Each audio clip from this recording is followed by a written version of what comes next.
When Congresswoman Jasmine Crockett dared to question Melania Trump's immigration path on live TV, she didn't just ignite a firestorm, she exposed the raw nerve of a nation that had been lying to itself for decades. The moment the words left her lips, the air in the studio turned electric, as if the entire country had collectively gasped and leaned in closer to their screens. The segment was supposed to be just another cable news debate, polished, predictable, and forgotten by the next commercial break. Four voices talking over each other, 2-minute sound bites, and a moderator struggling to keep the chaos contained. But then Jasmine Crockett, the fiery Democratic congresswoman from Texas, did the unthinkable. She told the truth. It started with a question about border security, the kind of softball topic designed to let conservatives rail against illegals. While liberals tiptoed around the word fairness, the conservative strategist beside her smirked, already rehearsing his talking points in his head. But Jasmine wasn't playing by the rules. She leaned forward, her voice steady but sharp, and dropped the bomb. If we're going to talk about who belongs in this country, maybe we should start with Melania Trump. The silence that followed was deafening. The host froze, his earpiece crackling with frantic producer whispers.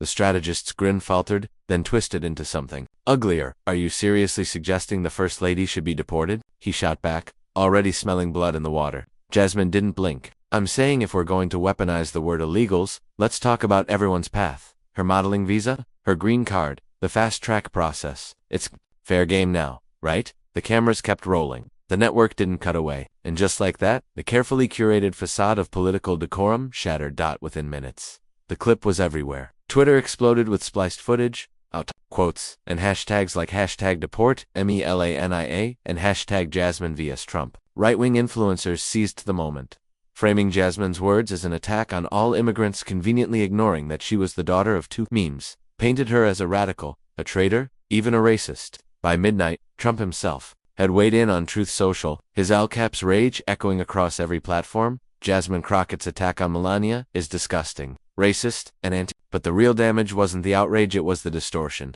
Jasmine never said, deport Melania.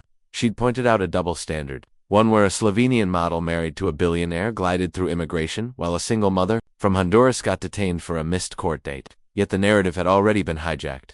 Fox News ran segments with Kyrens screaming Democrat targets First Lady. Marjorie Taylor Greene called for Jasmine's set, and in the chaos, the actual truth got buried under a mountain of performative fury. Behind the noise, a quieter reckoning was unfolding. A former colleague of Melania's, Zoe Ramirez, went live on Instagram, no filters, no PR spin-on, confirmed what many had suspected. Melania didn't cheat the system. The system bent itself around her. She described how agencies fast-tracked paperwork, how connections smoothed every hurdle, how being European and photomorphic meant rules simply didn't apply. The video went viral, not because it was scandalous, but because it was mundane. It was the open secret no one in power wanted to acknowledge. Meanwhile, Jasmine's team braced for the fallout. Death threats poured in, smear campaigns dug up, old bar association filings, doctored photos, anything to paint her as corrupt. But something unexpected happened too. Letters arrived from immigrants thanking her. Teachers used the moment to discuss fairness in classrooms. A Haitian pastor preached about truth spoken without armor.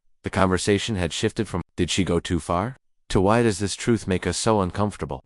The climax came at a Dallas summit, where Jasmine and Trump accidentally crossed paths in a crowded hallway. The tension was palpable. Trump, ever the provocateur, couldn't resist. Well, if it isn't the congresswoman who wants to deport my wife? Jasmine didn't flinch. You still twisting quotes to stay relevant?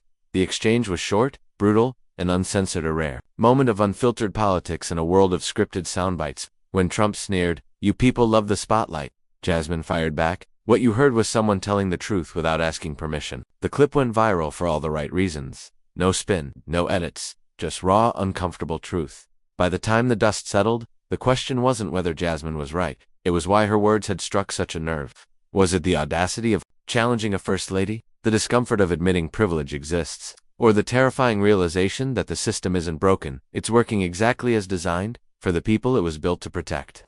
Jasmine didn't win the news cycle. She didn't change Trump's base. But she did something far more radical. She made people think. In diners, classrooms, and living rooms across America, conversations simmered. What if she's not wrong? What if we've been lying to ourselves? And that, perhaps, was the real victory now. Over to you. If the truth about privilege makes us this uncomfortable, what does that say about the society we've built? Drop your thoughts below. Let's keep the conversation going.